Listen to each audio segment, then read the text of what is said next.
अद्भुत रूप अखंड। आज कौशल्या मैया जी के ऊपर दोबारा राम जी ने कृपा कर दिया, दोबारा राम जी ने दर्शन दे दिया चतुर्भुज रूप में आकर के। धन्य है वो कौशल्या मैया, साक्षात नारायण प्रकट हुए हैं। मेरे भैया अगणित रवि शशि शिव चतुरानन, बहुगिरि सरित सिंधु मही कानन। सारे देवी देवता दिखाई पड़े। मेरे भैया कहा जाता है कि प्रभु जो है ना, जीव को जैसे नचाएंगे ना वैसे नाचता है। भगवान हम लोगों को, आप लोगों को जैसे नचाएंगे हमें नाचना ही पड़ेगा। अरे भगवान के लिए नाचो, उसमें कौनो गड़बड़ी नहीं है, लेकिन दुनियादारी के लिए नाचो वो बड़ी गड़बड़ी है। हनुमान जी से किसी ने पूछा ना, हनुमान जी आप बंदर बनकर काहे के लिए आए? जब आप इतने बड़े बड़े काम करते हो तो आप इंसान बनकर के आए होते, आप तो बंदरवा बनकर चले आए। हनुमान जी ने कहा कि मैं बंदर बनकर क्यों आया हूं पता, आखिरों हम नाच रहे हैं, आखिरों हमको भोले बाबा नचाए और हम नाचते हैं तो राम जी के काम के लिए नाचते हैं। और आजकल इंसान जो बनकर आते हैं वो अपने काम के लिए बंदर बन जाता है, अपने काम के लिए नाचता है। अरे नाचना है तो राम के काम के लिए नाचिए। और दुनिया आजकल कैसे अपने लड़का के लिए नाच रही, कौनो अपनी पत्नी के लिए नाच रहा, कौनो किसके लिए नाच रहा, कौनो किसके लिए नाच रहा, सब नाचिन तो रहे हैं। इससे अच्छा हनुमान जी ने सोचा हम बंदर वही ठीक है, हमको इंसान नहीं बनना। तो प्यारे इसीलिए कहते हैं कि धीरे धीरे समय व्यतीत हुआ। एक महाराज जो दशरथ जी है ना, दशरथ जी का एक नियम है, जब तक राघव जी को भोजन नहीं, भोजन पाने राम जी को जब तक नहीं खिलाते तब तक दशरथ जी खाते ही नहीं थे। जब राम जी को भोजन पवाते तभी दशरथ जी स्वयं पाते, और जब तक राम जी भोजन नहीं करते तब तक दशरथ जी भोजन नहीं पाते थे।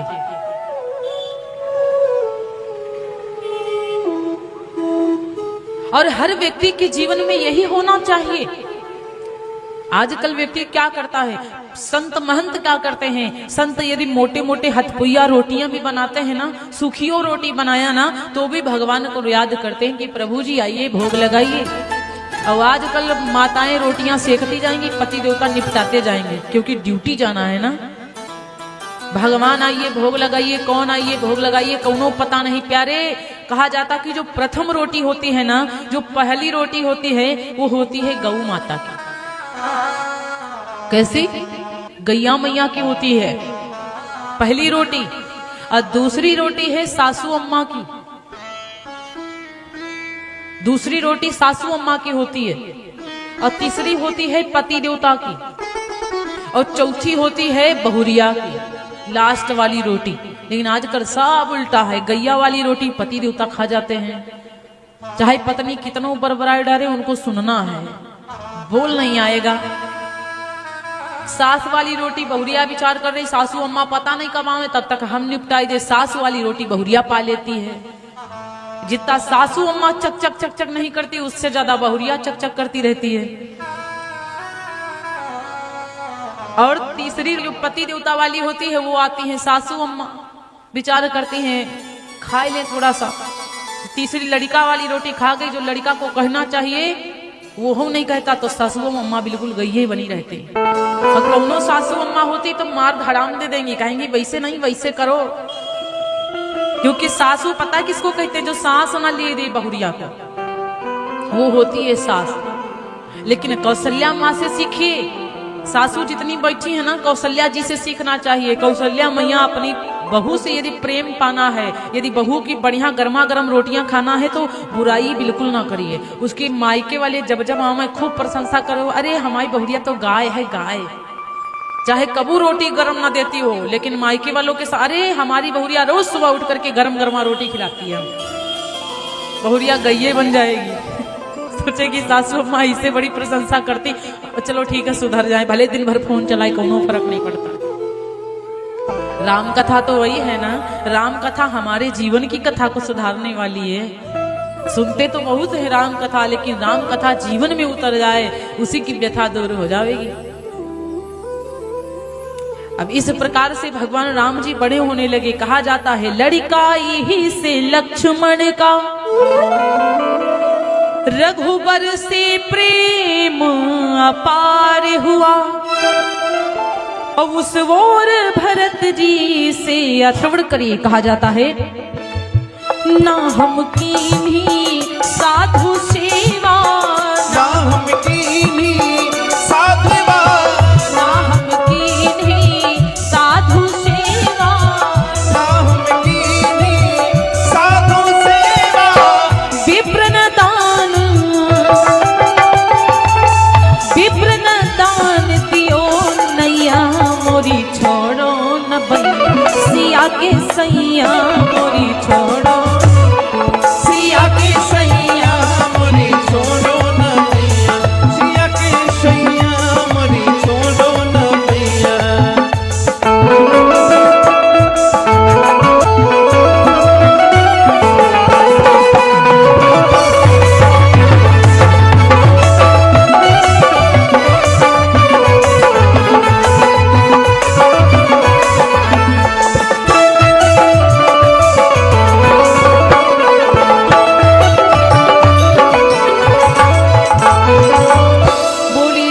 पति रामचंद्र भगवान की, आदि शक्ति जगदम्बा मैया की जय हो। जय जय श्री सीताराम, जय जय श्री सीताराम, जय जय श्री सीताराम।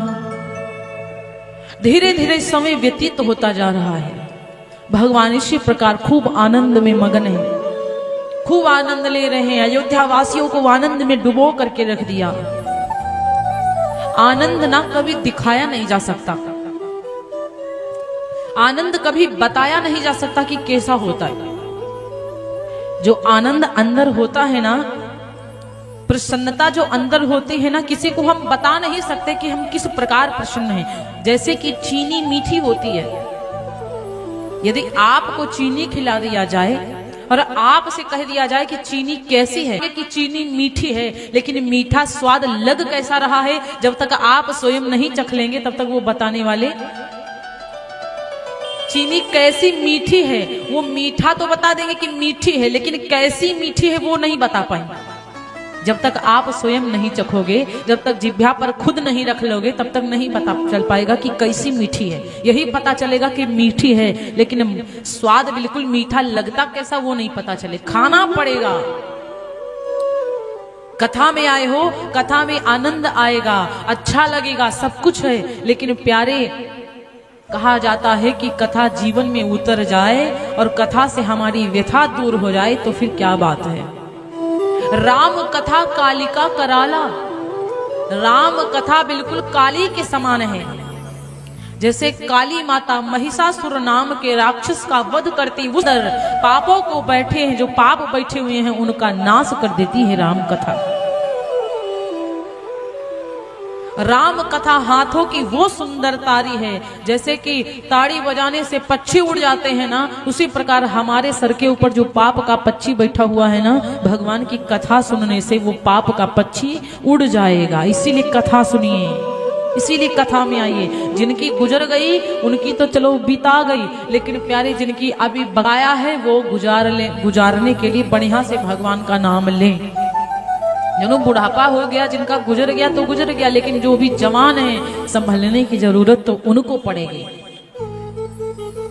बहुत प्रकार से भगवान बाल लीला करते हैं। जैसे श्री कृष्ण भगवान बाल लीला कर रहे थे ना, उसी प्रकार श्री राघव जी भी बाल लीला कर रहे हैं।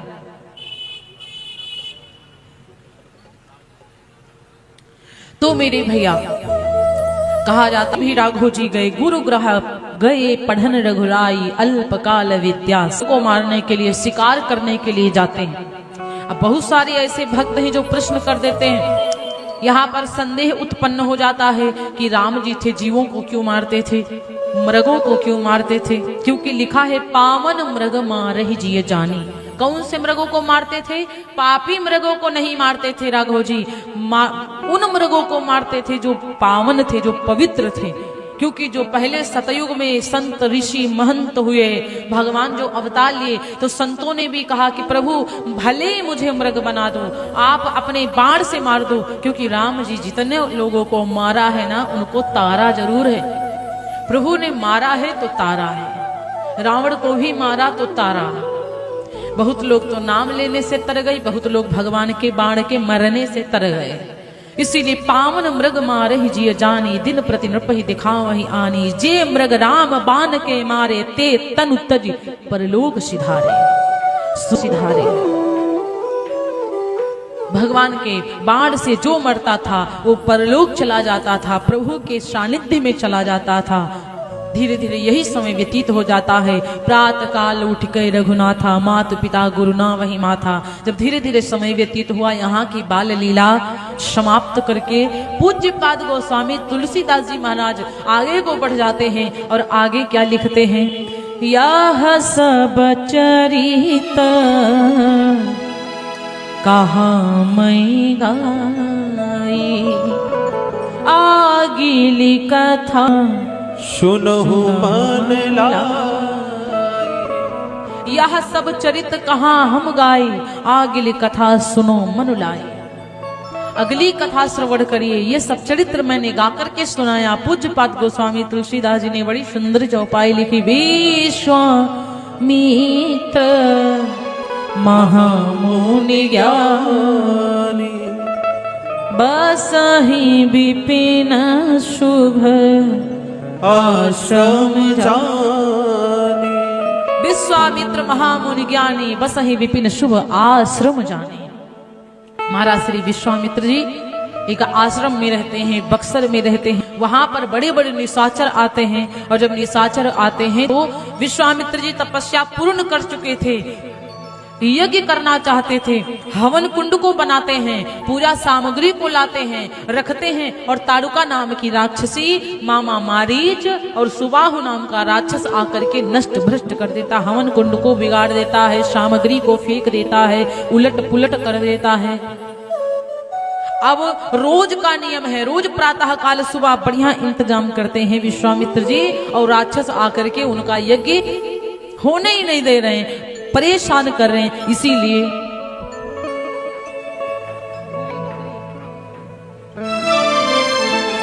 एक कृत्य रोज राक्षस कर रहे थे।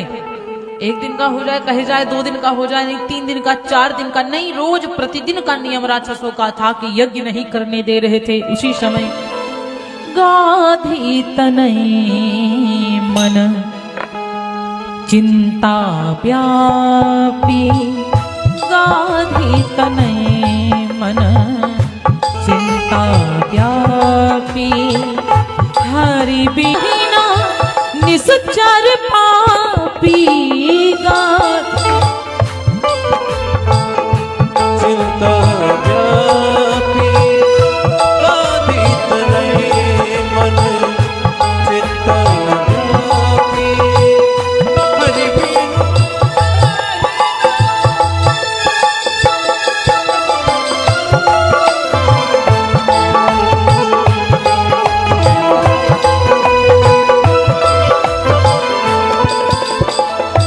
तब मुनि बर मन कीन्ह विचारा, बोल के साथ कम रखा करो।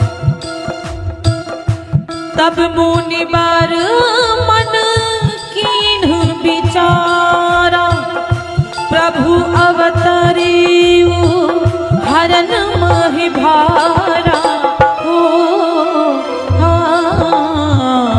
तब मुनि बर मन कीन्ह विचारा, तब मुनि बर मन कीन्ह विचारा, प्रभु अवतरियु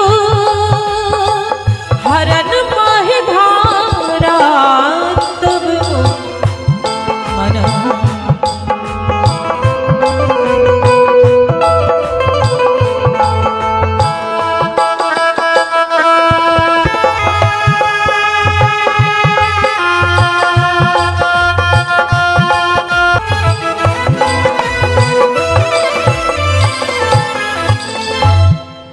विश्वामित्र जी विचार कर रहे हैं कि जब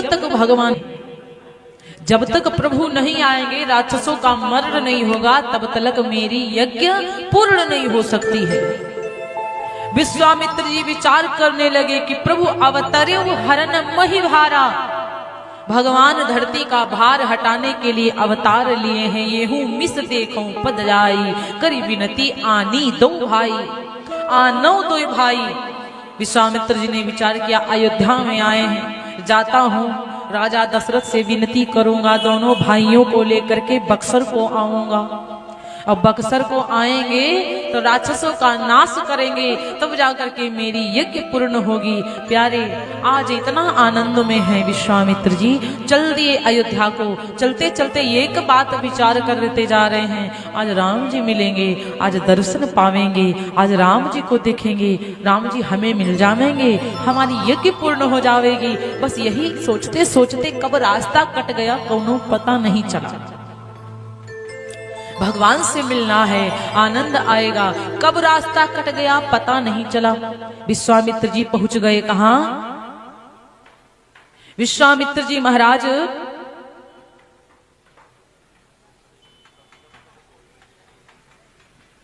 अयोध्या को पहुंचे, सरयू मैया के पास में। और जैसे सरयू मैया के पास में पहुंचे, हर प्रकार के मनोरथ सोचते विचार करते अयोध्या को पहुंच गए महाराज।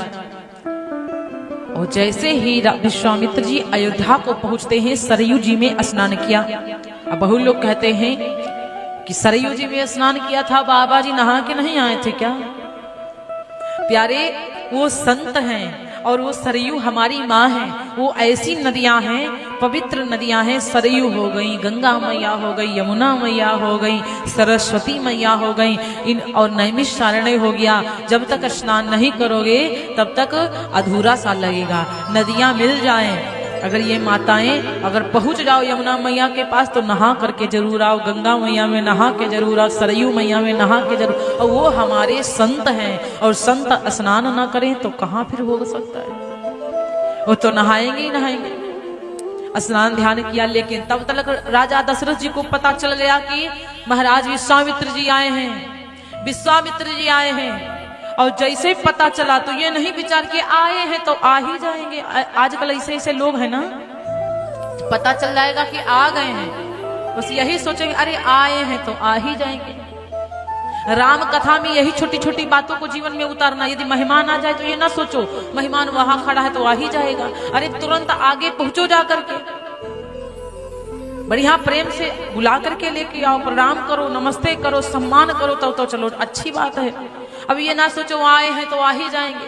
महाराज दशरथ जी को जब पता चला कि विश्वामित्र जी आए हैं तो बताओ, अपने महल से दौड़ करके सरयू नदी के पास में पहुंचे, क्योंकि पूज्यपाद गोस्वामी तुलसीदास जी ने बड़ी सुंदर चौपाई, भैया करंट मार रहा है। बोले व्यास भगवान, हमारी दाढ़ी में मारा है करंट, वो गुस्सा रही है। बोले व्यास भगवान की।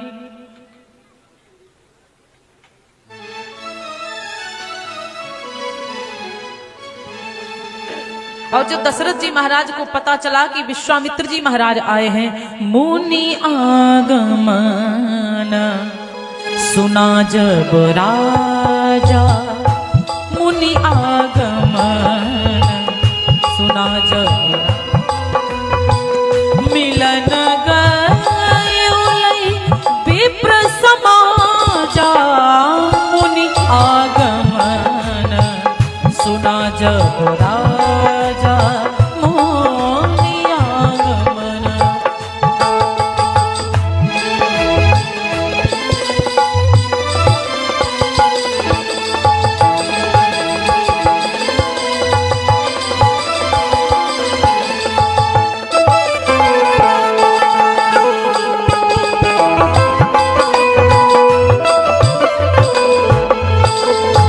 करी दंडवत मुनि सन्मानी, निज आसन बैठारे हियानी।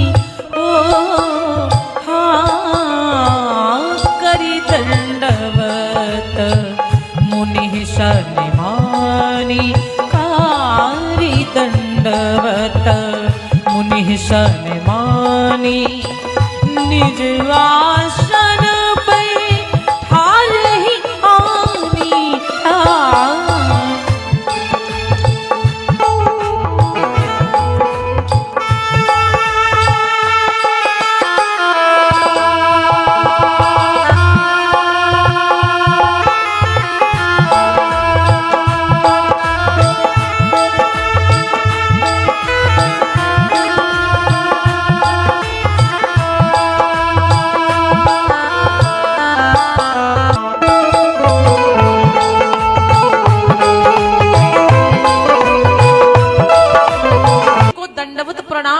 लेट करके प्रणाम किया प्यारे। चरण पखारी कीन अति पूजा, चरणों को धुला, चरणों को धुलते हैं, पखारते हैं चरणों को।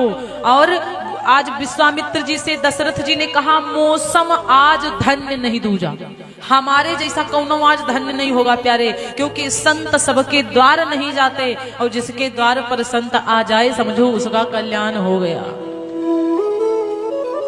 बड़े भाग जब जानिए मिलने आवे संत, और संतन का मिलिबो करे सब कष्टन का अंत। पता लगाने के लिए जब हनुमान जी गए थे ना लंका को, तो विभीषण को जब मिले थे तो संत के ही रूप में मिले थे।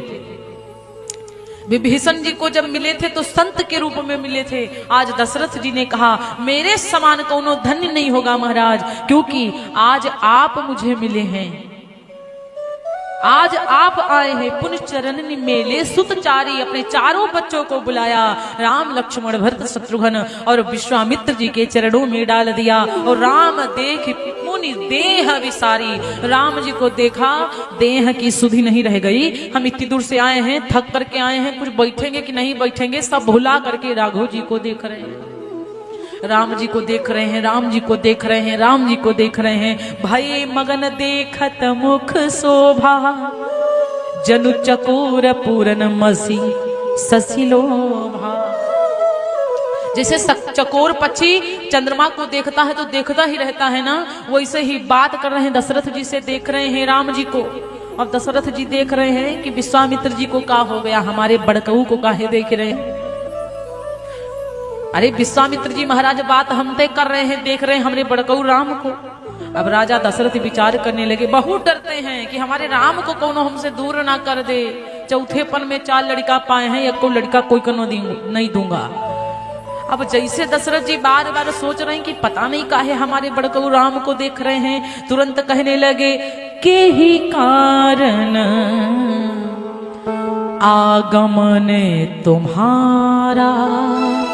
महाराज आपका आगमन किस कारण से हुआ है बताइए। दशरथ जी ने पूछ लिया विश्वामित्र जी से। कहु सो करतना लावो बारा, के कारण आगमन तुम्हारा।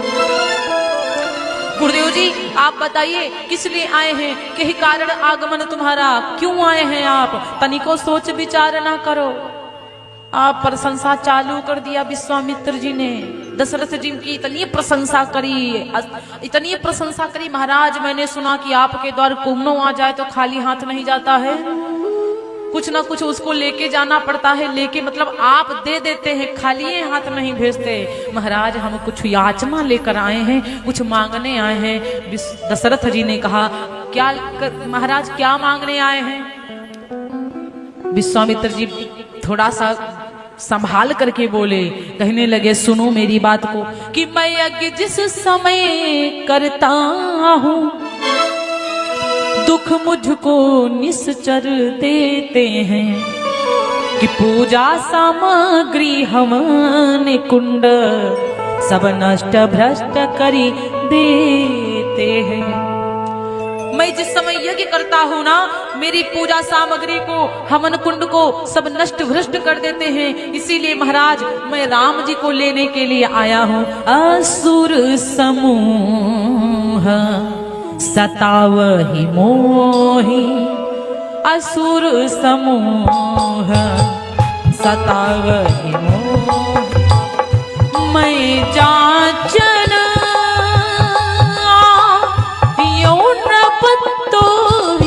असुर समूह सतावहि मोहि, असुर समूह।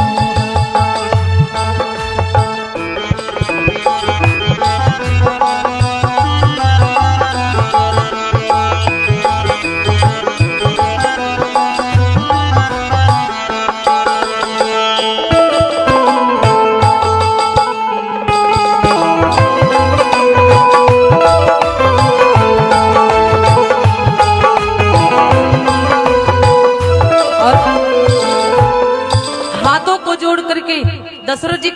हैं सामने। और विश्वामित्र जी ने कहा कि मैं कारण से ही आया हूँ, असुरों का समूह हमको इतना सताता है महाराज, मैं आपको जांचने के लिए आया था, लेकिन जब आया तो कुछ और ही पता चला। भाई आप तो आप हैं, भैया सीटी आ रही है, थोड़ा कंट्रोल कर लो लल्ला। बहुत परेशान करते हैं असुर, तो इसलिए महाराज सुनो। अनुज समेत देहु रघुनाथा, निश्चर पद में खूब सना था। अनुज समेत देहु था, अनुज समेत देहु रघुनाथा,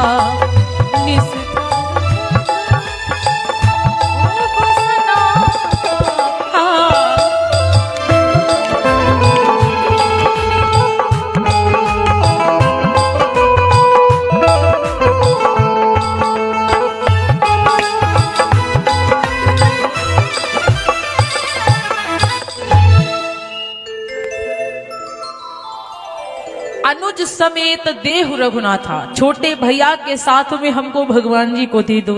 किसको? राम जी को दे दो।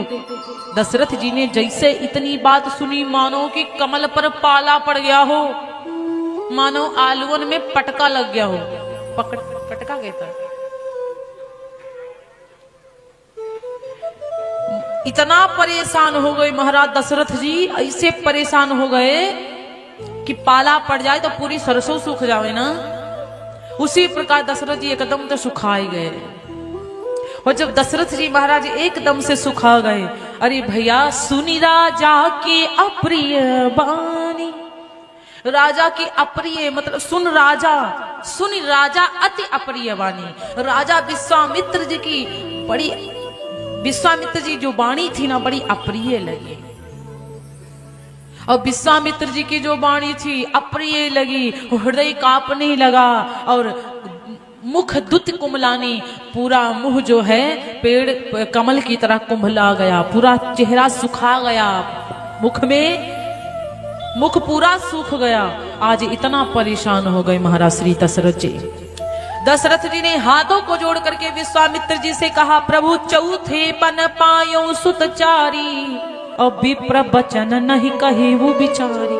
आपको पता है चौथेपन में हम 4 लड़का पाए हैं, और आपने सोच समझ करके ये बात नहीं कही। अरे गुरुदेव जी आपको राम चाहिए ना, अरे राम राम में 2 अक्षर हैं। दशरथ जी ने कहा मांगहु धेनु, धेनु में 2 अक्षर, मांगहु धेनु, मांगहु भूमि, धेनु धन कोसा, कोसा में भी 2 अक्षर, भूमि में भी 2 अक्षर, धेनु में भी 2 अक्षर, प्यारे धन में भी 2 अक्षर।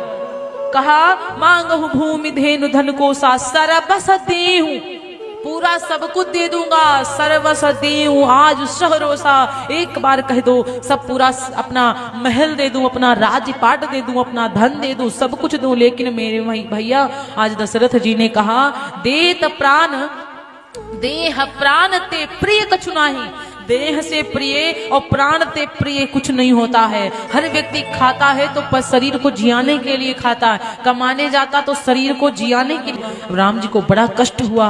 राम जी विचार करें कि मेरा जन्म ही, मेरा अवतार ही हुआ है विप्र धेनु सुर संत हित, संतों के हित के लिए, गैयन के हित के लिए, विप्रों के हित के लिए, संसार का हित करने के लिए मेरा जन्म हुआ है, मेरा अवतार हुआ है। और पिताजी हैं कि संत का हित करने के लिए हमको भेजने ही नहीं चाहते। बड़ा बेकार लगा। आज पहली बार संत हमारे द्वार आया और पिताजी ने मना कर दिया। महाराज श्री दशरथ जी के गुरुदेव जी वशिष्ठ जी महाराज आए और वशिष्ठ जी ने समझाया। वशिष्ठ जी महाराज श्री दशरथ जी को समझाते हैं कि दशरथ जी आप जिनको साधारण बालक समझ रहे हैं ना, वो कोनो साधारण नहीं है, और दे दीजिए। राम जी अच्छे से जाएंगे, अच्छे से वापस भी आ जाएंगे। वशिष्ठ जी महाराज आए और वशिष्ठ जी से वशिष्ठ जी बोलते हैं दशरथ जी से, तब वशिष्ठ बुझायो नपवर सुन लो कान लगा, राम लखन को मुनि संग भेजो, मन में सोच करो कछु नाय, सुनि गुरु बचन धीर उर धरि कहे, दोनों भैया दिए गहाए, सुन गुर बचन तीर उर धरि गए।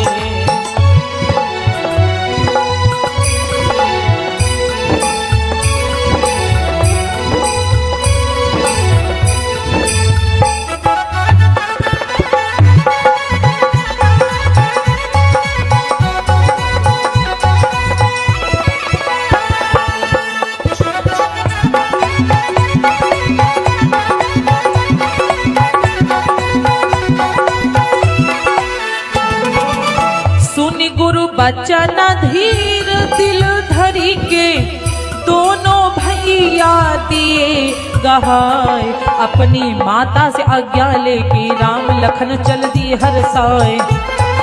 छवि निहार कर राम लखन की मुनिवर हृदय रहे हरसाए।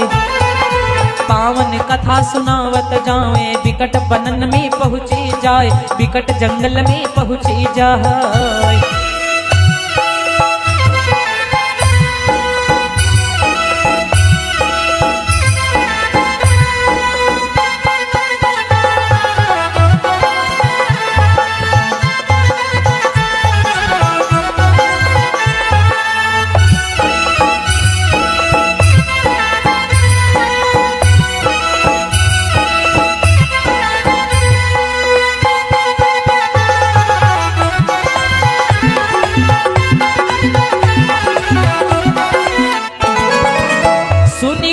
बचन धीर उर धनों में पहुँची जाए।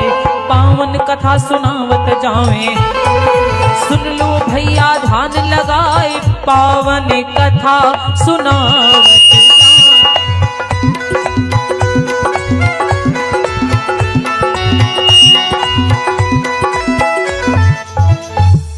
बोली व्यास भगवान की जय हो, उमापति महादेव की। आज मेरे भैया कहा जाता है गुरुदेव जी ने समझाया, वशिष्ठ जी महाराज ने समझाया। वशिष्ठ जी ने कहा कि जाने दीजिए, कोई साधारण बालक नहीं है, साक्षात भगवान के अवतार हैं। दशरथ जी गुरुदेव जी की बात टाल नहीं सकते। गुरुदेव जी से कहा ठीक है गुरुजी, आप कहते हैं मैं मना नहीं करूंगा, लेकिन जितना अधिकार पिता का पुत्रों के ऊपर होता है उससे कई गुना ज्यादा अधिकार इनकी माताओं। हमने तो आज्ञा दे दिया, अब बच्चों से कहो कि अपनी माताओं से आज्ञा लेकर के आओ। तीनों माताओं ने आज्ञा दे दिया, शिक्षा दिया कि पुत्र कभी नारी के ऊपर हाथ मत उठाना, नारी को कभी गलत निगाह से मत देखना, नारी का अपमान कभी मत करना। इतना कह करके गुरुदेव जी के संग में चल दिए। मैया ने कहा गुरुदेव जी को भगवान के समान मानना, आज से समझना कि तुम्हारे माता पिता हम नहीं हैं, तुम्हारे माता पिता तो तुम्हारे गुरुदेव जी हैं। मेरे पास थे, तुम मेरी सेवा करते थे, अब तुम अपने गुरुदेव जी के साथ जा रहे हो, अब से तुमको सेवा करनी है। चलते चलते विकट वनों में चले जा रहे थे। चले जा खाई और सुनिताड़ू कहा क्रोध करी धाई। धाई का मतलब समझ रहे हैं? धाई का मतलब है ना इधर देखना, ना पीछे, ना आगे, पागलों की तरह भाग लेना। गुरुदेव जी जब कथा सुनाते सुनाते विकट जंगलों में पहुंचे ना, और जब चले थे राम जी अयोध्या से तो हर्ष करके चले थे। आप कोई भी कार्य करने के लिए चलिए, कहीं से भी चलिए, हर्ष करके चलिए। जब चले तो हर्षि चले मुनि भय हरन। कहीं भी जाइए हर्ष करके चलिए। भगवान राम जी जब गुरुदेव जी के संग चले ना तो उनका भय हरने के लिए हर्ष करके ही चले। चलते चलते जा रहे थे, गुरु जी कथा सुनाते जा रहे थे और ताड़ुका सामने दिखाई पड़ गई। और जैसे ताड़ुका सामने दिखाई पड़ी, तुरंत राघव जी ने पूछ लिया, अरे कहु नाथ यह कौन पहाड़ा, कहु नाथ यह कौन पहाड़ा, दीखत महाभयंकर कारा, दीखत महाभयंकर कारा। गुरुदेव जी ने कहा या को नाम ताड़ुका कहिए, या को नाम ताड़ुका कहिए, मारो बेग देर नहीं करिए, मारो बेग देर नहीं करिए। कि बोले चोरी,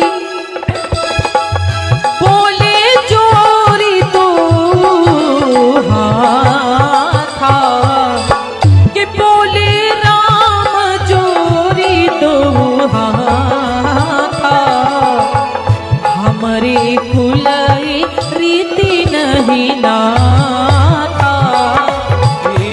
हमारे कुल ही रीति नहीं नाता, हमारे कुल ही रीति नहीं नाता, हमारे कुल ही रीति नहीं नाता।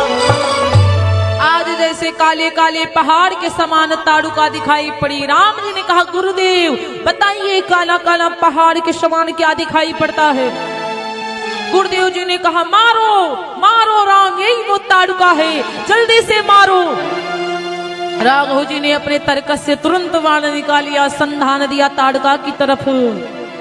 और जैसे ताड़ुका की तरफ बाण को संधाना, याद आ गई माता की बातों की, नारी के ऊपर हाथ नहीं उठाना। एकदम ते राम जी ने बाण को तरकस में रख लिया और तुरंत हाथों को जोड़ करके कहा बोले राम जोड़ी दो हाथा और हमारे कुलय रीति नहीं ना। राम जी ने हाथों को जोड़ करके कहा गुरुदेव जी हमारे कुल में ये रीति नहीं है, नारी ऊपर नहीं हाथ उठाओ और शरणागत के प्राण बचाओ। नारी के ऊपर हाथ नहीं उठा सकता ताड़ुका, तो ये नारी है। हमको लगा ये तो नारी निकल गई।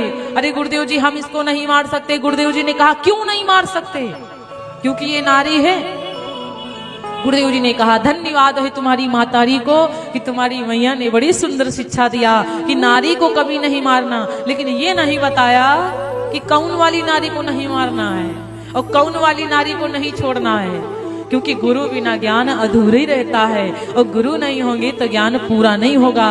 गुरुदेव जी ने पूर्ण ज्ञान दिया कि तब मुनि बचन कहे मुस्काई और गौ ब्राह्मण को जौन सतावे, तीर्थन का सम्मान घटावे और ऋषि मुनियन को आन सतावे। धर्म या धर्म नैन नहीं देखे, राम उसको मार देना चाहिए, पुरुष हो या चाहे तीय कोई। धर्म अधर्म को जो आंखों से नहीं देखता है कि धर्म क्या है अधर्म क्या है, जो पुरुषों को सताता है, जो नारी भक्तों को मारती है, सम्मान घटाती, मंदिरों में गंदगी करती है, जो परिवार में आफत करवाती, जो पतियों को जान से मरवा देती, बच्चों को जान से मार देती, उस नारी को मारने से कबू पाप नहीं लगता है। और ये ताड़ुका कौनो अच्छा काम तक करी ही नहीं है। जब से बक्सर में यज्ञ करने को प्रारंभ किया अपने लड़कन को हुस्का देती, जाओ बाबा यज्ञ कर रहे हैं, बाबा यज्ञ कर रहे हैं, आफत कर देते, आज के हमारा पूरा यज्ञ हवन कुंड नष्ट भ्रष्ट कर देते। अरे इस नारी को छोड़ दोगे, ये नारी नहीं है, ये दुष्ट नारी है, इसको मारो राम, जल्दी से मारो, जल्दी से मारो। जैसे राम जी ने इतनी बात सुनी, गुरुदेव जी की बात की, राम महतारी ने बताया था नारी ऊपर हाथ नहीं उठाना, लेकिन गुरुदेव जी ने शिक्षा पूरी कर दिया कि कौन वाली नारी को मारना है, कौन नारी को नहीं मारना है। प्यारे अरे एक ही बान प्राण हरि लीना, एक ही बान प्राण हरि लीना, एक ही बान प्राण हरि लीना। दीन जानी प्रभु निज पद दीना, दीन जानी प्रभु निज पद दीना, दीन जानी प्रभु निज पद दीना। आज राम जी ने एक बाण मारा, एक ही बाण में ताड़ुका के प्राणों को खींच लिया। ताड़ुका के प्राण पखेरु उड़ गए। भगवान ने सोचा दीन है, उसको मुक्त कर दिया जाए। भगवान चाहे गुस्सा में मारे और चाहे ऐसे मारे, तार जरूर देंगे। राघव जी ने आज ताड़ुका को तार दिया प्यारे, और जब ताड़ुका को तार दिया, गुरुदेव जी से कहा गुरुदेव जी अब आप आइए, यज्ञ करिए, अब कौनो चिंता वाली बात नहीं है। गुरुदेव जी से कहा गुरुदेव जी अब आप आइए, आराम से यज्ञ करिए, कोनो बात नहीं है। जैसे गुरुदेव जी ने इतनी बात सुनी मेरे भैया, आज गुरुदेव जी आते हैं और तुरंत पूजा पाठ में लग जाते हैं। संतों को बुलाया, मुनियों को बुलाया और सब संत महंत आए, यज्ञ को पूर्ण करवा दिया। बोलिए सियापति रामचंद्र भगवान की, उमापति महादेव की जय हो, आदि शक्ति जगदम्बा मैया की जय हो। मेरे भैया, जब खूब संतों का सम्मान, गुरुदेव जी की पूजा करते हैं, प्रातः काल उठते हैं, सबसे पहले गुरुदेव जी की पूजा में लग जाते हैं, गुरुदेव जी का पूजा पाठ करते। रात्रि का समय होता, शयन के समय खूब सेवा करते हैं। चरण को दबाते, एक चरण को राघव जी दबाते, एक चरण को लक्ष्मण जी दबाते। चरण को दबाते दबाते संध्या हो जाती है और जब चरण को दबाते दबाते शाम हो जाती है, गुरुदेव जी बार बार कहते हैं राम लेट जाओ, विश्राम कर लो। लक्ष्मण जी विश्राम करते हैं, राम जी विश्राम करते हैं। यहाँ गुरुदेव जी कहते कहते परेशान कि अरे लेट जाओ, आराम कर लो, विश्राम कर लो।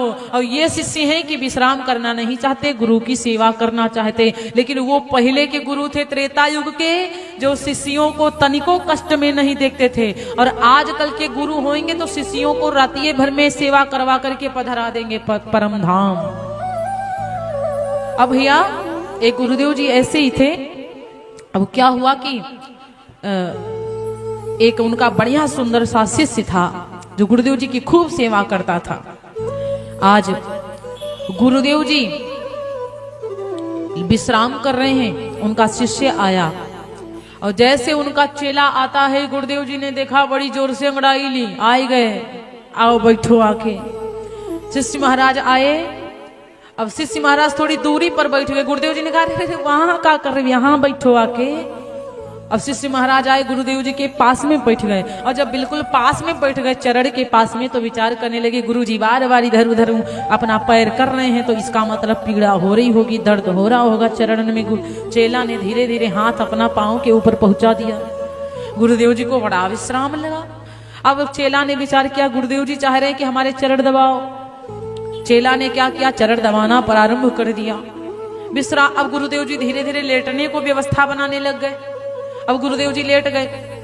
अब चेला महाराज ने सोचा लेट गए हैं तो बैठे बैठे तो दबा नहीं पाएंगे, उठना पड़ेगा। अब जैसे चेला महाराज उठे, गुरुदेव जी के चरणों को दबाने लगे, नींद आ गई गुरुदेव जी को।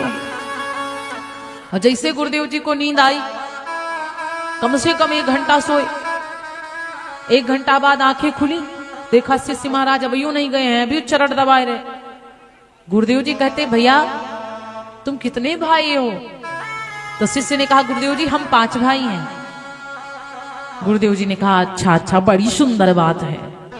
इतना कह करके गुरुदेव जी फिर आंखें बंद कर लिए। अभी वो नहीं बोले कि भैया थक गए हुए बैठ जाओ, एको बार नहीं गुरु बोले। फिर 1 घंटा बाद जगे, फिर कह रहे भैया बहुत आराम मिला है। तुम कितने भाई हो? गुरुदेव जी अरे अभी तो बताया था कि 5 भैया हैं। गुरुदेव अच्छा अच्छा अच्छा, भूल गए थे लाला, चलो ठीक कोई बात नहीं। फिर से गुरुदेव जी नहीं बोले कि तुम आ जाओ, आराम कर लो। फिर आंखें बंद कर ली। फिर 11-12 बज गया रात का, तब गुरुदेव जी आंखें खोले, देख रहे चेला महाराज अभी वो बिना आज्ञा के गए नहीं है। गुरुदेव जी ने कहा, भैया तुम फिर अभी कितने भाई बताए थे तुम? अभी तुम कितने भाई बताए थे? तो चेला ने कहा 4 भाई बताए थे। कितने पहले बताया था? 5 बताया था ना। अब जब तीसरी बार गुरुदेव जी ने पूछा तो कहा 4 भाई बताए थे। तो गुरुदेव जी ने कहा अभी तो तुम 5 बता रहे थे थोड़ी देर पहले, अब तुम 4 बता रहे हो। चेला ने बहुत बढ़िया जवाब दिया कि जब तुम पूरी रात हमसे सेवई करवा करके हमको मार डालोगे तो 4 ही ना बचेंगे, कहाँ हम 5वें रह जाएंगे। आजकल के कलयुगी गुरु ऐसे हैं कि सेवा करने लग जाओ तो ये खूब बार नहीं बोलेंगे भैया तुम आराम कर लो। ऐसी ऐसी विद्या सिखा दिया महाराज श्री विश्वामित्र जी ने श्री रामचंद्र जी को, लक्ष्मण जी को, कि भूख नहीं लग सकती, प्यास नहीं लग सकती और धूप में धूप नहीं लग सकती है, बरसात में पानी ऊपर नहीं पड़ सकता है। ऐसी ऐसी विद्याएं सिखा दिया, ऐसे ऐसे मंत्र सिखाए। धीरे धीरे समय व्यतीत हुआ और राम जी बैठे हुए हैं। जब राम जी बैठे हुए थे तो पूरा यज्ञ भी हो चुका है, 4-5 दिन वैसे व्यतीत हो चुके हैं, लेकिन अब तो कह देना चाहिए था विश्वामित्र जी को कि भैया राम मेरा काम हो चुका है, अब वापस चले जाओ अयोध्या को। कहना चाहिए था कि नहीं, क्योंकि असुरों को मारने के लिए आए थे, वो तो हो गया था। लेकिन अभी तक के गुरुदेव जी ने ये नहीं कहा राम जी से कि राम जी अब काम हो गया है, अब वापस चले जाओ। एको बार गुरुदेव जी ने ये बात नहीं कही।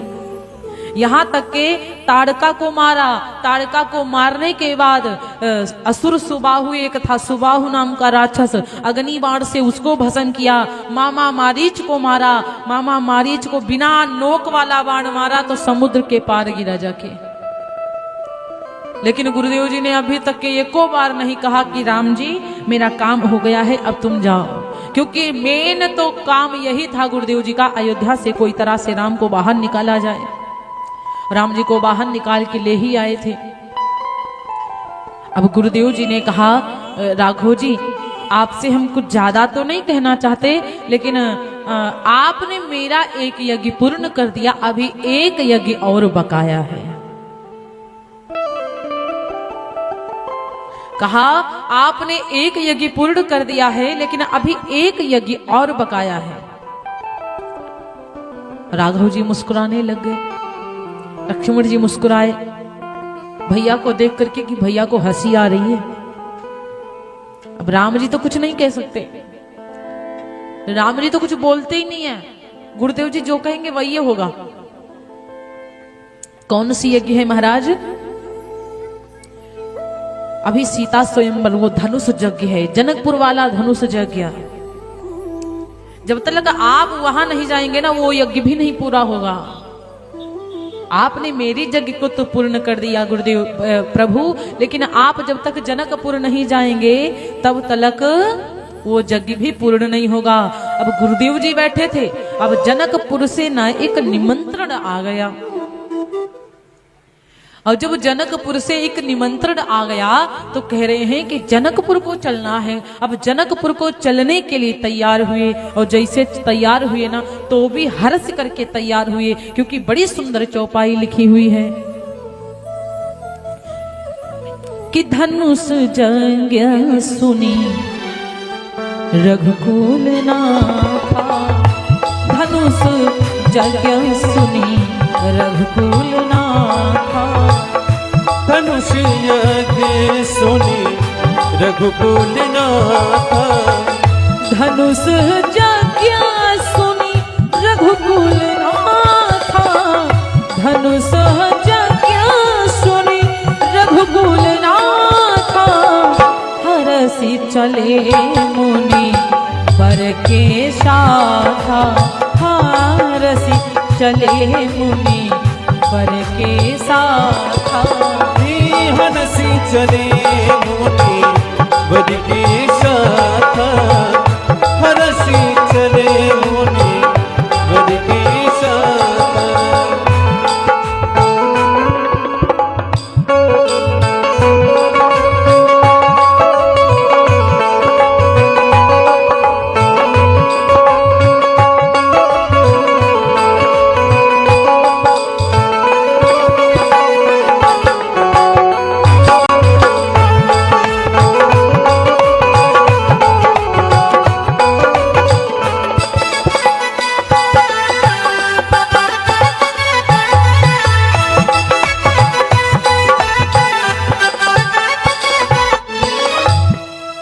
गुरुदेव जी के संग में चल दी भगवान जी, तो भी हरस करके चले। अयोध्या से जब आए थे तो हरस चले मुनि भय हरन, और जब जनकपुर को चले ना तो भी हरसी चले मुनि बर के साथ। हम लोगों के ऊपर हमको सेवा का अवसर मिला, जो 3 दिन तक मैं आप लोगों की सेवा करूंगी। 3 दिन तक बैठ करके मैं आप सब लोगों को कथा श्रवण कराऊंगी। जो भी हनुमान जी की कृपा से, श्री राघव जी की कृपा से, श्री सरस्वती मैया हनुमान जी महाराज जी की कृपा से, मेरी मुखारविंदु से जो भी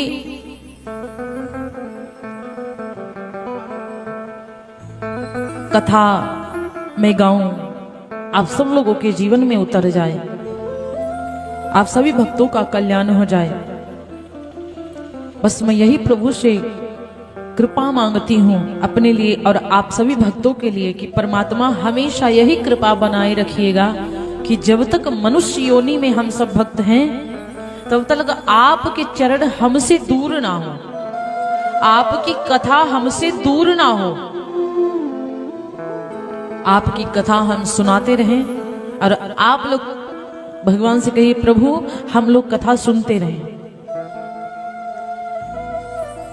क्योंकि बड़े भाग्य से मनुष्य का तन मिला है। जो व्यक्ति कथा में आता है करोड़ों जन्मों के उसके पुण्य उदित होते हैं, करोड़ों जन्मों के पुण्य उदय होते हैं, तब जाकर के वो कथा में आता है, तब जाकर के उसको कथा अच्छी लगती है, मन की मलिनता दौड़ के भाग जाती है। भगवान की कथा में आइए, राम जी की कथा सुनने से हमारे जीवन की कथा सही होने लगेगी, और जिनकी कथा सुनने से हमारे जीवन की कथा शुद्ध हो जाए तब तो बड़ी कृपा। क्योंकि लोग ना कथा सुनते हैं, कथा करवाते हैं, कथा में आते हैं, लेकिन कथा उनमें नहीं जाती है। घर से चले आए, बैठ गए पंडाल में, कोई पूछा कहाँ को गए थे, बोल दिया हम कथा में गए थे, लेकिन क्या कथा भी आप लोगों में गई थी या गई है? ये नहीं करना है कि इधर से सुनिए उधर से निकाल दीजिए। कथा को श्रवण करना नहीं, कथा को पान करना है, पी लीजिए। जितना जीवन बचा है उतने जीवन में अच्छे से जी लीजिए। भगवान श्री राम जी की गाथा प्रेम सिखाती है, परिवार में कैसे प्रेम करते हैं। भगवान श्री राम जी की कथा त्याग सिखाती है कि त्याग क्या होता। अयोध्या कांड में आप जाएंगे तो अयोध्या कांड में केवल त्याग की ही बातें बताई गई हैं। सब लोगों ने केवल त्याग किया है। अयोध्या कांड में किसी से कोई ये नहीं कह रहा है कि तुमने ये क्यों किया। अयोध्या कांड का मतलब, अयोध्या कांड में कौन सी कथा आती है? भगवान श्री राम जी का वनवास। अयोध्या कांड में श्री रामचंद्र जी का वनवास। श्री रामचंद्र जी ने एक बार भी अपने पिता से नहीं कहा कि पिताजी हमको क्यों वन भेज रहे हैं। एक बार भी कैकेयी मैया से नहीं कहा कि मां हमें वन क्यों भेज रही हो। अयोध्या कांड तो त्याग का प्रतीक है प्यारे। बाल्याकांड क्या है? बाल अवस्था जिसकी व्यवस्थित होती है ना, उसकी जवानी बढ़िया से व्यतीत होती है, उसकी युवा अवस्था बढ़िया से बीतती है। और जिसकी बाल्य अवस्था अच्छी नहीं है उसका जवानी जो है ना, उसका फिर डगमगाता रहता है मामला। क्यों भैया? हाँ, बाल्यावस्था को अपने संभाल लीजिए, बच्चों को समझाइए, बच्चों को कथा में लेके आइए। हाँ, लेकिन ऐसे नहीं लेके आना है कि बता दो कि अरे भैया जाओ फलाने दिनेश भैया कथा करवा रहे हैं, जाओ सुनो, जाके जाओ हम बढ़िया से बैठना, और वो यहाँ आ करके हल्ला गुल्ला मचा रही। ऐसे नहीं भेजना है, बच्चों को समझा करके भेजना है कि कथा हो रही है, बढ़िया से बैठ करके कथा सुनिएगा ना, इधर उधर मत दौड़िए भागिएगा। क्योंकि बचपन में जो सिखाओगे, 5 वर्ष तक के बच्चा बहुत जल्दी आपकी बातों को अपनी जहन में उतार लेगा। 5 साल के बच्चा, अब ये बेटा है, इसको जो भी बताओगे आप ना, ये जो छोटे छोटे बच्चे हैं अभी इनको जितना बढ़िया सिखा पाओ सिखा दो, क्योंकि बड़े होने पे आपकी मानेंगे नहीं। वो अपनी धुनने में लगने लगते हैं, अपनी धुनने लगते हैं, आपकी कैसे मानेंगे जरा सोचिए। अब छोटे से बच्चे को आप जो भी बताएंगे वो आपकी बात मानेगा। छोटे बच्चे से कह दीजिए कि उधर नहीं जाना, उधर हवा रहता है ना, वो नहीं जाएगा, मान लेगा। और वही बात आप 10-15 वर्ष के बच्चे से कह दीजिए कि उधर नहीं जाना, उधर हवा, तो एक बार चला भी जाएगा चेक करने की सच में झूठ बोल रहे, सच है उधर हवा की मैया झूठी कह रही है। सबसे पहली गुरु होती है माँ, सबसे पहली गुरु होती है माँ। बच्चों की माँ ही गुरु है। चलो पिता तो है, चलो खैर बाहर चले गए अपने काम से, लेकिन जो शिक्षा माँ दे सकती है ना, कोई दे नहीं सकता। पढ़ाने के लिए आप देश विदेश को भेज दीजिए, पढ़ाई तो करके आ जाएंगे, लेकिन संस्कार जीवन में नहीं है तो पढ़ाइयों बेकार है। एक यजमान जी के घर गए, उन्होंने कहा कि व्यास जी आपको पता है मेरा बेटा पढ़ने में बहुत बढ़िया है, बहुत पढ़ता है, बहुत बढ़िया से पढ़ाई करता है, इधर उधर घूमने नहीं जाता। तो भाई कौन प्रशंसा नहीं करेगा, सब करेंगे। मैंने कहा बड़ी अच्छी बात है, आपका बेटा पढ़ता है तो बहुत सुंदर बात है, लेकिन ये नहीं बताया कि मेरा बेटा संस्कारी भी है, उसके अंदर संस्कार भी भरे पड़े हैं। जब वहां पहुंचे तो बेटा कलम चला रहा था, कलम चला रहा था, किताब आगे खुली रखी हुई है, कॉपी आगे खुली रखी है, कौन मेहमान आ रहा है कौन मेहमान जा रहा है उसको कोनो फर्क नहीं पड़ता, बस पढ़ाई कलम चला रहा है। ये पढ़ाई कहाँ की भाई, पढ़िए तो संस्कार जीवन में जरूरी है। अब कलम चलाने का मतलब ही नहीं केवल तुम पढ़े लिखे हो, लेकिन किसी से प्रणाम करना, नमस्ते करना, किसी से बढ़िया से बात करना ये तुमको नहीं आता तो पढ़ाई लिखाई भी बेकार है।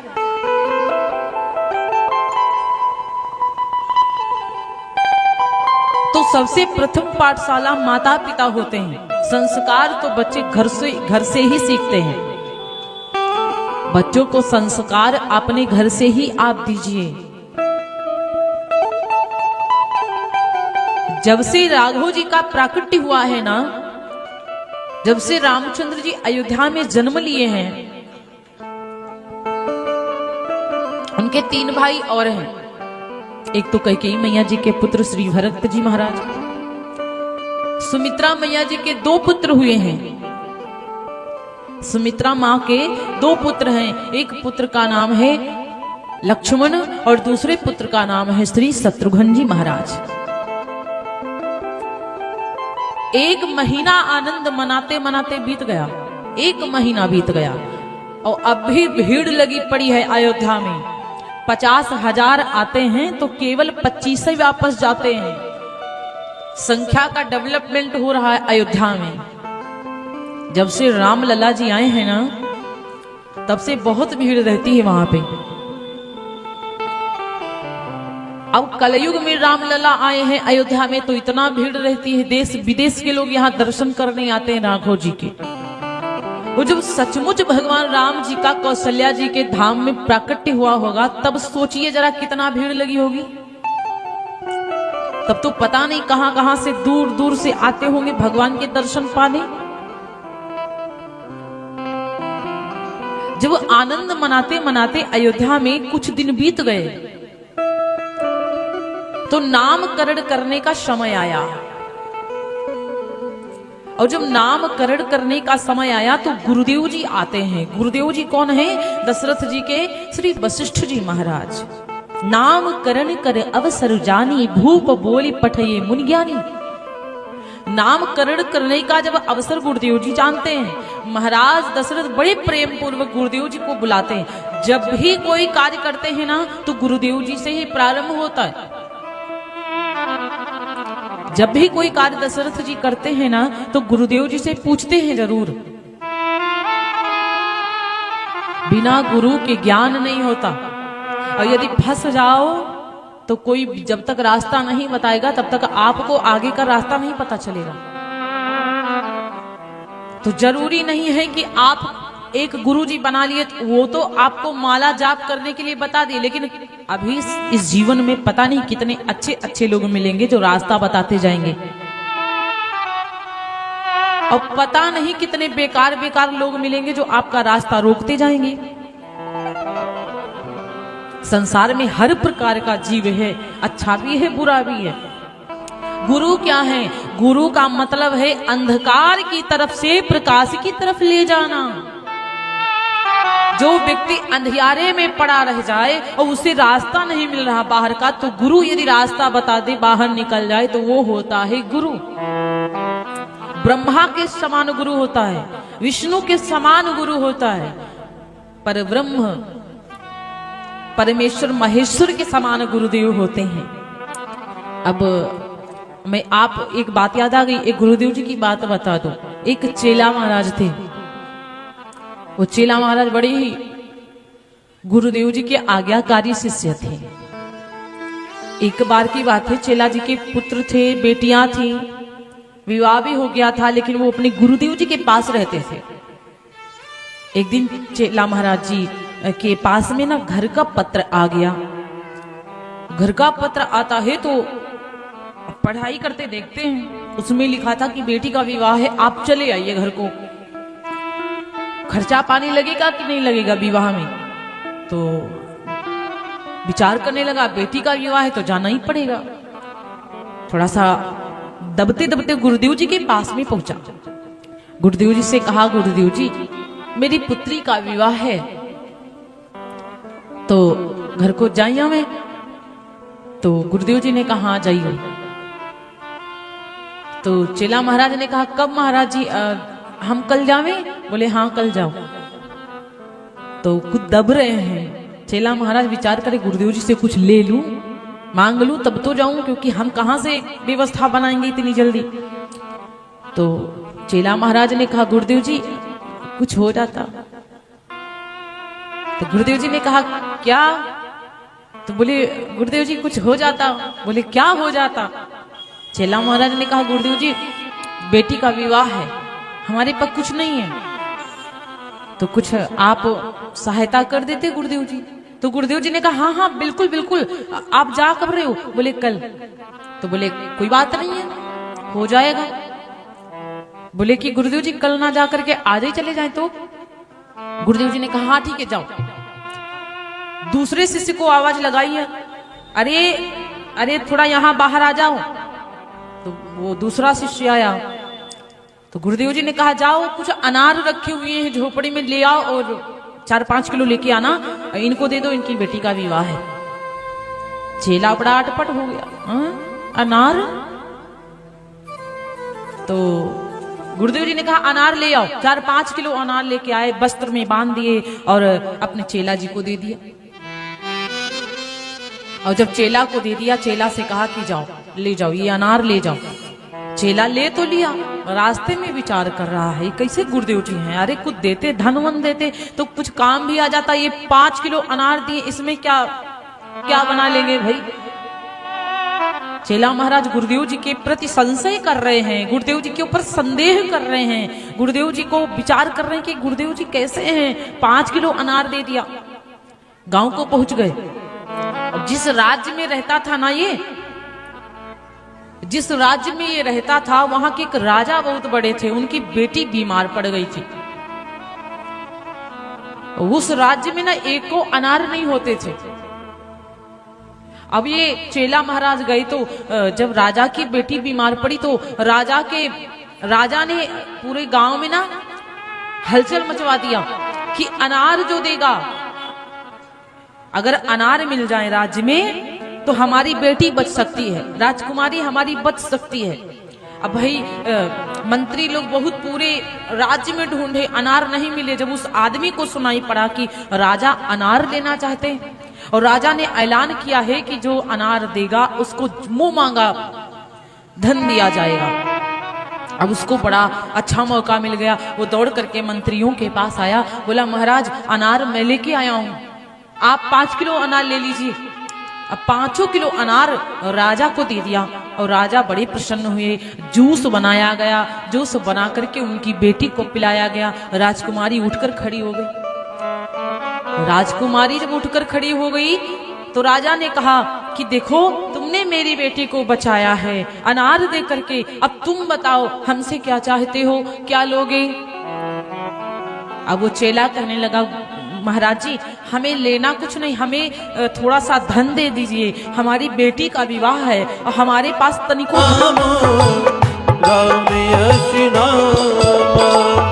सो सुख धामा राम असनामा, सो सुख धामा राम असनामा, अखिल लोकदा यक विश्रामा, अखिल लोकदा यक विश्रामा।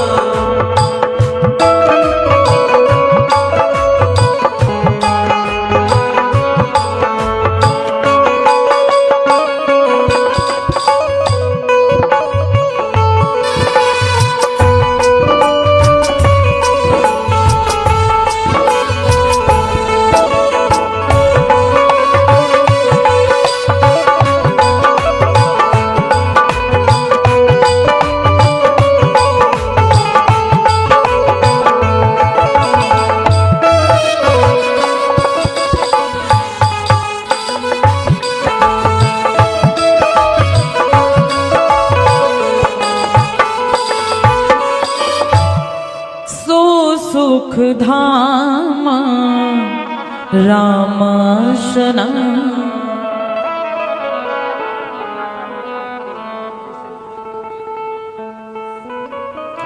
अखिल लोकदा यज्ञ विश्राम। भगवान का नाम मैं राम रखता हूँ। राम का नाम कलयुग में इतना बढ़ जाएगा प्यारे, इतना बढ़ जाएगा कि जो भी राम का नाम लेगा उसका कल्याण हो जाएगा। कलयुग में तो राम नाम का चमत्कार होगा। राम नाम बड़ा ही ताकतवर है, बहुत असली दवाई है। राम नाम हवे ऐसन दवाई कि पियबा ता दर्द मिट जाई। ऐसी दवाई है राम नाम की। इस कलयुग में राम का नाम लीजिए। आपको पता है कि जब पुल का बंधन हो रहा था तो नल और नील पत्थर के ऊपर राम का नाम लिखते थे और पत्थर को पानी में फेंक देते थे। जब पत्थर को पानी में फेंकते तो पत्थर तैरते। अब ये बात रावण तक की पहुंच गई और जब ये बात रावण तक की पहुंच गई कि राम का नाम पत्थर पे लिखो तो पत्थर तैरते हैं, रावण हंसता है ठहाका मारकर, कहने लगा अरे कौन सी बड़ी बात है।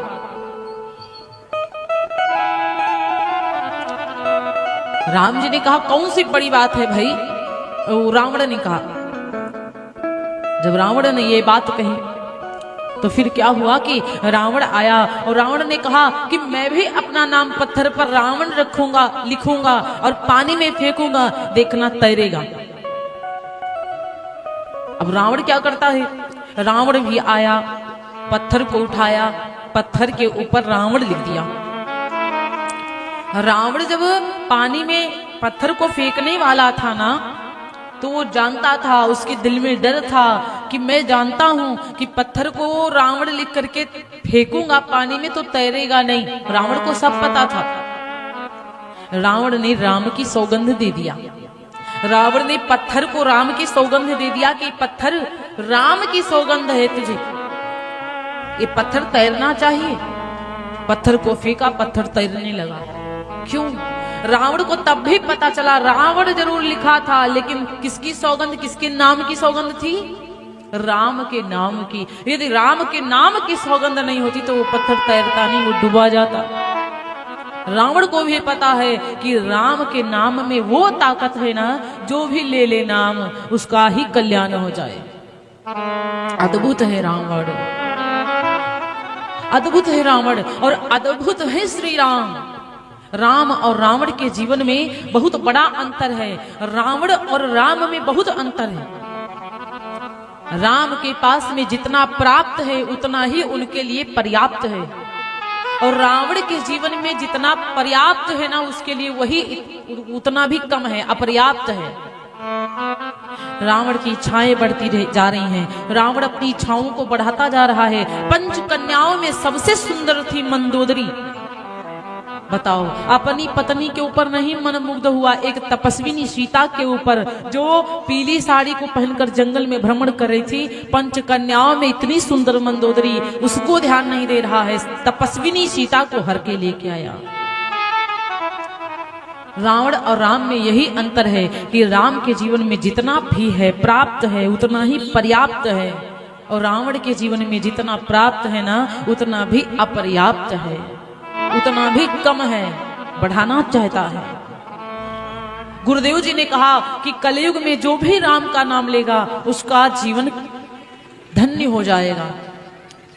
आजकल पता नहीं कौन कौन प्रकार के लोग नाम रखते हैं, चिंटू मिंटू, बिल्ली बिल्ला, गिल्ली गिल्ला, पता नहीं कौन कौन नाम रखते हैं। और अगले साल कौनो फिर नया बेटा जन्म ले लिया तो फिर गूगल पे सर्च करते हैं कि कौनो नया नाम निकाला जाए। चाहे कितनों नए नाम रखो सब पुराने हो जाएंगे एक साल बाद। लेकिन राम जी का नाम त्रेता युग से चला आ रहा है, कृष्ण जी का नाम द्वापर युग से चला आ रहा है, आजो तक के पुराना नहीं हुआ। बहुत ज्यादा तो अपने लड़कन को सब कन्हैया कन्हैया कहने लगे। कन्हैया का नाम कभी भी पुराना नहीं हुआ, ना होगा। पहले पुत्र का राम नाम रखता हूँ, दूसरे का रखता हूँ जो कैकेयी के पुत्र थे उनका नाम रखता हूँ विश्व भरण पोषण कर जोई, ताकर नाम भरत यश होय। भरत जी विश्व भरण पोषण कर जोई, जो विश्व का भरण पोषण हो जाए उनका नाम मैं रखता हूं भरत। और भरत आंशिक अवतार है भगवान विष्णु जी के। भगवान विष्णु संसार के पालन करता है ना, तो इसीलिए भरत जो है भगवान राम जी के आंशिक अवतार, इसलिए इनको भरत कहा गया। विश्व का भरण पोषण होगा भरत जी का नाम लेने से। हमारे सनातन धर्म में 3 राम हुए हैं। हमारे सनातन धर्म में 3 राम हुए हैं। एक राम है परशुराम, एक है परशुराम, और एक है कौशल्या जी के पुत्र श्री राम, और एक है रोहिणी माता के पुत्र श्री बलराम। कन्हैया के बड़े भाई दाऊ, उनका नाम है बलराम। सनातन धर्म में 3 राम हुए और 3 ही भरत हुए। एक भरत है शकुंतला के बेटा, एक है कैकेयी के बेटा भरत, और एक है भागवत जी में कथा आती है जड़ भरत। 3 राम हुए, 3 भरत हुए प्यारे। तीसरे बेटे का नाम रख दिया, सुमित्रा मैया के पुत्र हैं। अब तीसरे नंबर पे किसका नाम, तीसरा नंबर किसका आ रहा है? लक्ष्मण जी का। लेकिन लक्ष्मण जी का नाम तीसरे नंबर पे नहीं रखा, सबसे लास्ट चौथे नंबर पे पहुंच गए। सबसे बड़े हैं राम जी, फिर हैं भरत जी, फिर हैं लक्ष्मण, सबसे छोटे शत्रुघ्न। लेकिन राम के बाद भरत आए और भरत के बाद श्री सबसे लास्ट वाले शत्रुघ्न आ गए।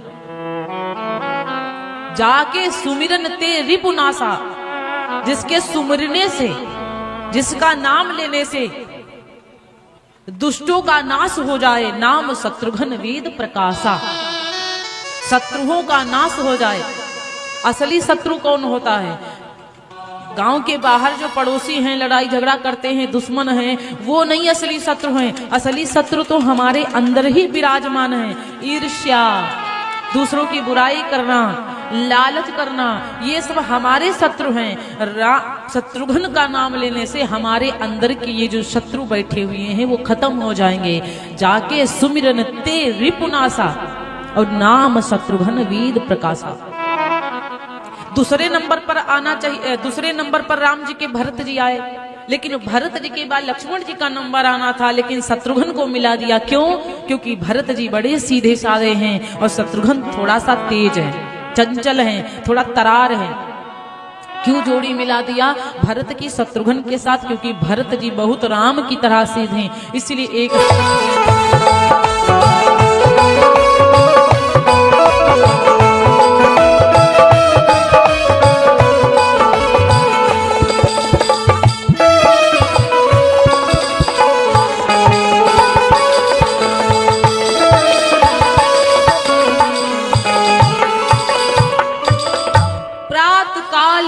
कई रघुनाथा। प्रातः काल जब उठते हैं ना, सबसे पहले एक काम, माता पिता गुरु नावहि माता, अपने माता पिता को, गुरुदेव भगवान को सबसे पहले प्रणाम करते हैं। और मैं आप सब भक्तों से कहूं तो 5 लोगों को प्रणाम करना ना भूलिए। आप भक्तों से कहूं तो 5 लोगों को प्रणाम करना नहीं भूलिए। बिस्तर से उतरते ही, बिस्तर से उतरने के पहले ही पृथ्वी माता को स्पर्श कर लो माथे में, पहले को प्रणाम। उतरिए, माता पिता को प्रणाम करिए। अगर आप अपने गुरु बनाया है तो गुरु जी को प्रणाम करिए, और बाहर निकलिए तो सूर्य नारायण को जरूर प्रणाम करिए। चूड़ाकरण किया, और जब चूड़ाकरण हुआ, यज्ञोपवीत संस्कार हुआ, एक बार की बात, एक बार जननी अनहवाए करि श्रृंगार पलना पौड़ा।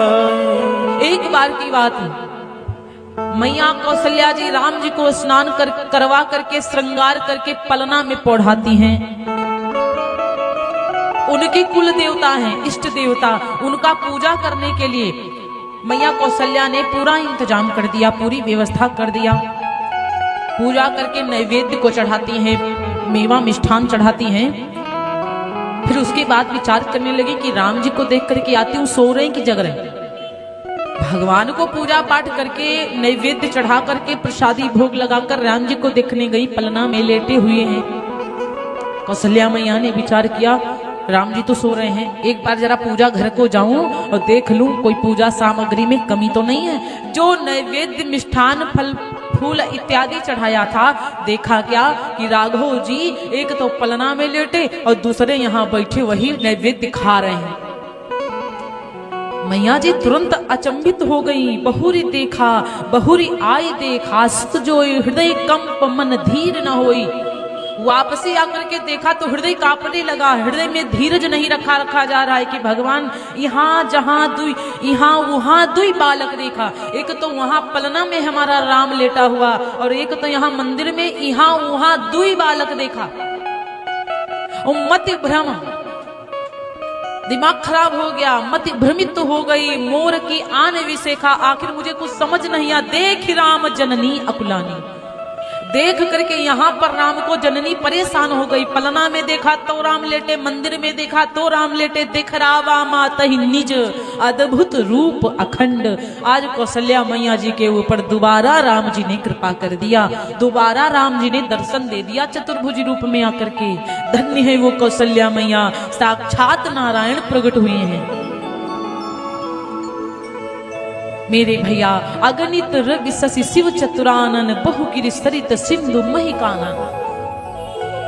सारे देवी देवता दिखाई पड़े। मेरे भैया कहा जाता है कि प्रभु जो है ना, जीव को जैसे नचाएंगे ना वैसे नाचता है। भगवान हम लोगों को, आप लोगों को जैसे नचाएंगे हमें नाचना ही पड़ेगा। अरे भगवान के लिए नाचो, उसमें कोनो गड़बड़ी नहीं है, लेकिन दुनियादारी के लिए नाचो वो बड़ी गड़बड़ी है। हनुमान जी से किसी ने पूछा ना, हनुमान जी आप बंदर बनकर काहे के लिए आए? जब आप इतने बड़े बड़े काम करते हो तो आप इंसान बनकर के आए होते, आप तो बंदरवा बनकर चले आए।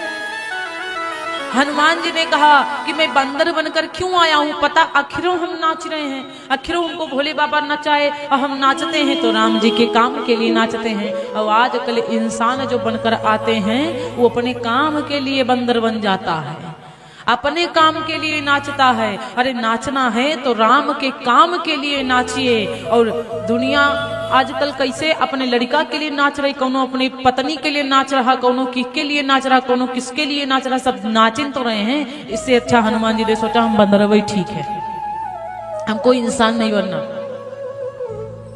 तो प्यारे इसीलिए कहते हैं कि धीरे धीरे समय व्यतीत हुआ। एक महाराज जो दशरथ जी है ना, दशरथ जी का एक नियम है, जब तक राघव जी को भोजन नहीं पवा देते, अगर भोजन पाने बैठते ना तो राम जी को जब तक नहीं खिलाते तब तक दशरथ जी खाते ही नहीं थे। जब राम जी को भोजन पवाते तभी दशरथ जी स्वयं पाते, और जब तक राम जी भोजन नहीं करते तब तक दशरथ जी भोजन नहीं पाते थे।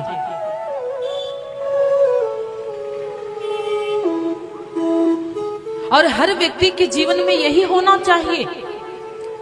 आजकल व्यक्ति क्या करता है, संत महंत क्या करते हैं, संत यदि मोटे मोटे हथपुइया रोटियां भी बनाते हैं ना, सूखियो रोटी बनाया ना तो भी भगवान को याद करते हैं कि प्रभु जी आइए भोग लगाइए।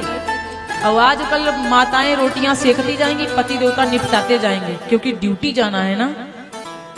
भगवान आइए भोग लगाइए, कौन आइए भोग लगाइए, कौनो पता नहीं। प्यारे कहा जाता कि जो प्रथम रोटी होती है ना, जो पहली रोटी होती है वो होती है गौ माता की।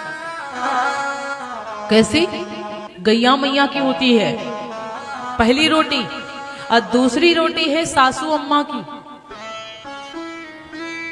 दूसरी रोटी सासू अम्मा की होती है, और तीसरी होती है पति देवता की, और चौथी होती है बहुरिया की, लास्ट वाली रोटी। लेकिन आजकल सब उल्टा है, गैया वाली रोटी पति देवता खा जाते हैं, चाहे पत्नी कितनों बरबराए डरे उनको सुनना है, बोल नहीं आएगा। सास वाली रोटी बहुरिया विचार कर रही, सासू अम्मा पता नहीं कब आवे, तब तक हम निपटाई दे। सास वाली रोटी बहुरिया पा लेती है। जितना सासू अम्मा चक चक चक चक नहीं करती, उससे ज्यादा बहुरिया चक चक करती रहती है। और तीसरी रोटी जो पति देवता वाली होती है वो आती है सासू अम्मा। विचार करती हैं खाए ले थोड़ा सा। तीसरी लड़का वाली रोटी खा गई, जो लड़का को कहना चाहिए वो हो नहीं कहता, तो सासू अम्मा बिल्कुल गई बनी रहती। और कौनो सासू अम्मा होती तो मार धड़ाम दे देंगी, कहेंगी वैसे नहीं वैसे करो। क्योंकि सासू पता है किसको कहते हैं, जो सांस ना लिए दे बहुरिया को, वो होती है सास। लेकिन कौशल्या माँ से सीखिए, सासू जितनी बैठी है ना कौशल्या जी से सीखना चाहिए। कौशल्या मैया अपनी बहू से यदि प्रेम पाना है, यदि बहू की बढ़िया गर्मा गर्म रोटियां खाना है तो बुराई बिल्कुल ना करिए। उसके मायके वाले जब जब आओ मैं खूब प्रशंसा करो, अरे हमारी बहुरिया तो गाय है गाय, चाहे कबू रोटी गर्म ना देती हो, लेकिन मायके वालों के सारे हमारी बहुरिया रोज सुबह उठ करके गर्म गर्मा रोटी खिलाती है, बहुरिया गईये बन जाएगी। सोचे कि सासू माँ इससे बड़ी प्रशंसा करती, चलो ठीक है सुधर जाए, भले दिन भर फोन चलाए कोनो फर्क नहीं पड़ता। राम कथा तो वही है ना, राम कथा हमारे जीवन की कथा को सुधारने वाली है। सुनते तो बहुत है राम कथा, लेकिन राम कथा जीवन में उतर जाए उसी की व्यथा दूर हो जाएगी। अब इस प्रकार से भगवान राम जी बड़े होने लगे। कहा जाता है लड़का यही से लक्ष्मण का,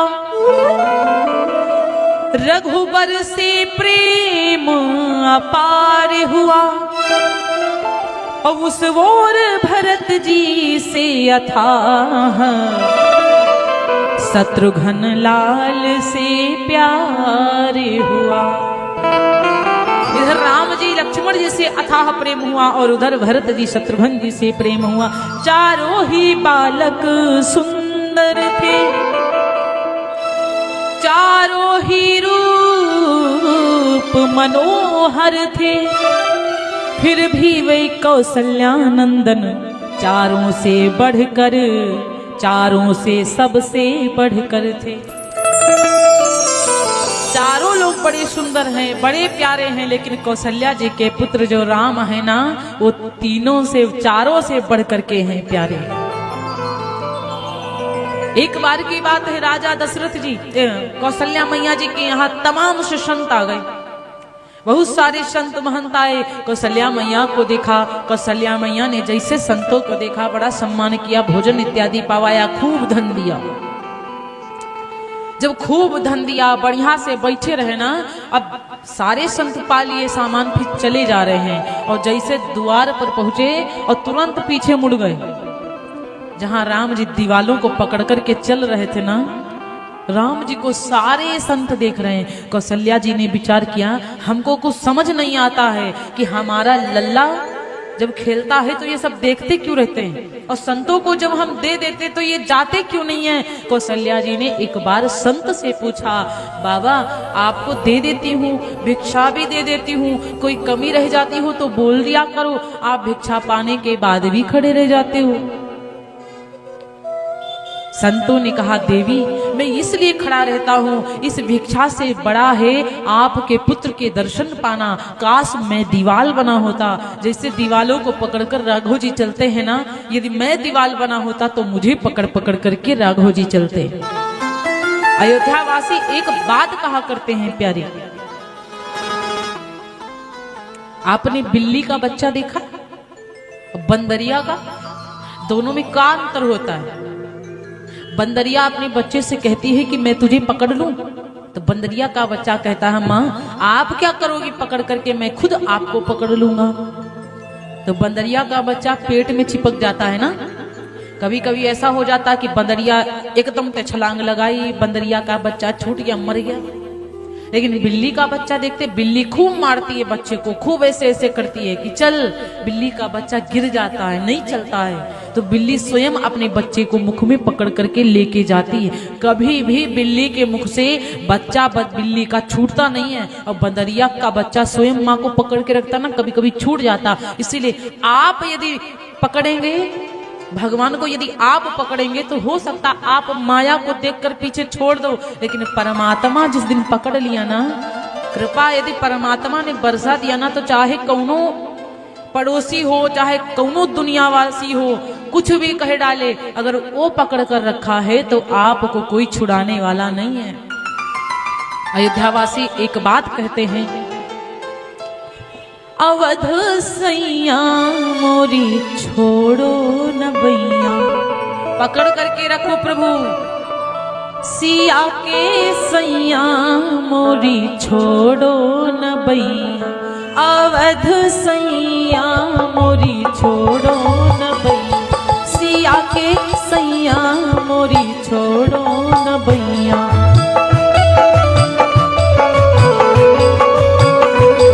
सिया के सैया मोरी छोड़ो न भैया, सिया के सैया मोरी छोड़ो न भैया।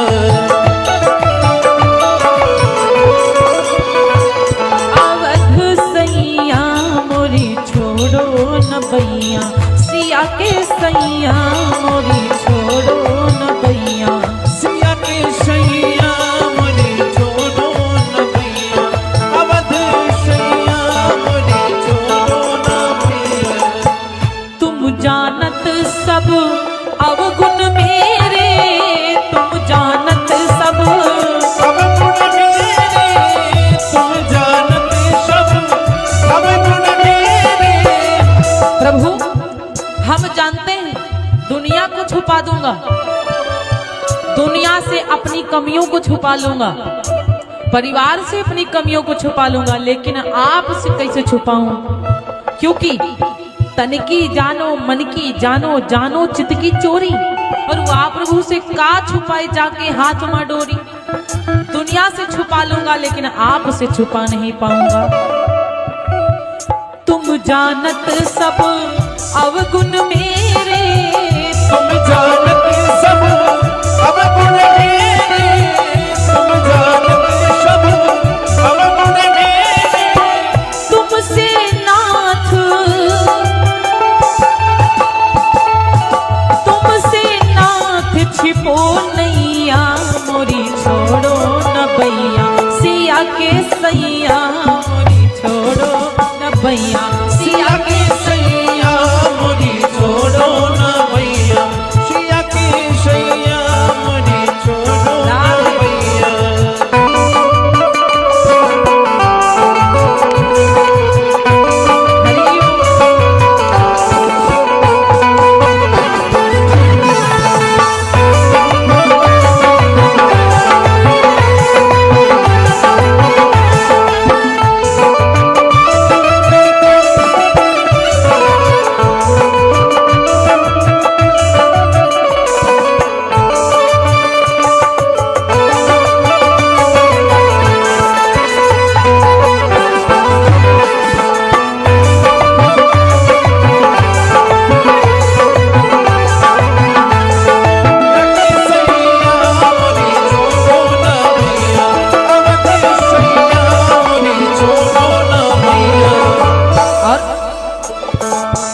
भवसागर में देखिए, भवसागर क्या है?